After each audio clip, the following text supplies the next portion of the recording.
while you have 4 minutes for your closing statement. Thank you. We have been blessed to be able to live in the greatest country in the world. We've had the best contract between the people and the government, but we're losing it, and we have to realize that. We have resorted to going to Washington for everything. We cannot go to Washington to dictate to us how we improve our personal behavior. You don't dictate, you don't legislate virtue. In a free society, you do that from the people, from your family, your friends, and your neighbors, but not in the federal government. Also, you can't legislate economic fairness like so many want to do. Freedom means freedom. It means the government should be very small. Also, although we have many good qualities, if you accept the principle that we can promote our qualities and force them on other people at risk, you're in big trouble. Because there is a true phenomenon called blowback, and people don't like to have their countries occupied, and they will resent it, and we will suffer the consequences from this. In the last several years, we as a party and as a country, we have suffered because the conservative movement has been taken over by the neo-conservatives, and they're not conservative at all. They don't believe in limited government. They believe in entitlements. They also believe in the Woodrow Wilson's philosophy of making the world safe for democracy. We run around the world and forcing ourselves and bankrupting this country. We're spending nearly $1 trillion a year overseas, and this country's in bad shape financially.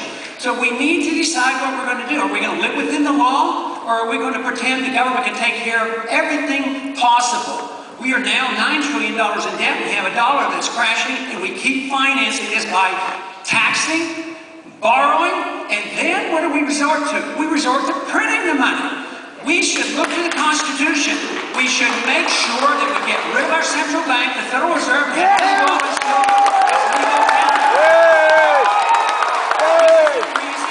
government gets so big because we give them license to steal, license to inflate, license to tax, and license to borrow, and politicians will always do it. What we should struggle for is our freedom. Have faith and trust in freedom that it works. We've lost our faith and confidence in ourselves.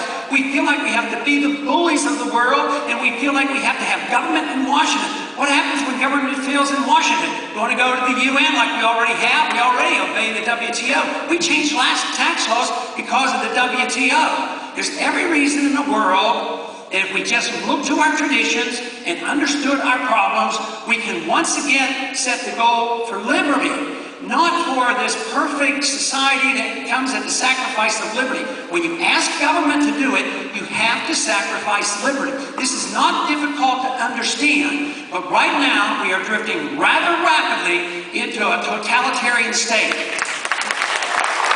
We have been too willing to sacrifice our liberties for this so-called sense of security. We need more faith in the Second Amendment. We need more faith that the right of habeas corpus should be protected.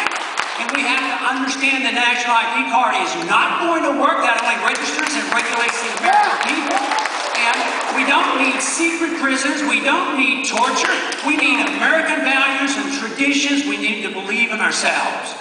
And once again, I would like to reiterate from the Christian viewpoint, you know, the true doctrine of war written by Christianity, the doctrine of non-war, the just war, is that you do it only under certain circumstances. You don't do it for UN resolutions.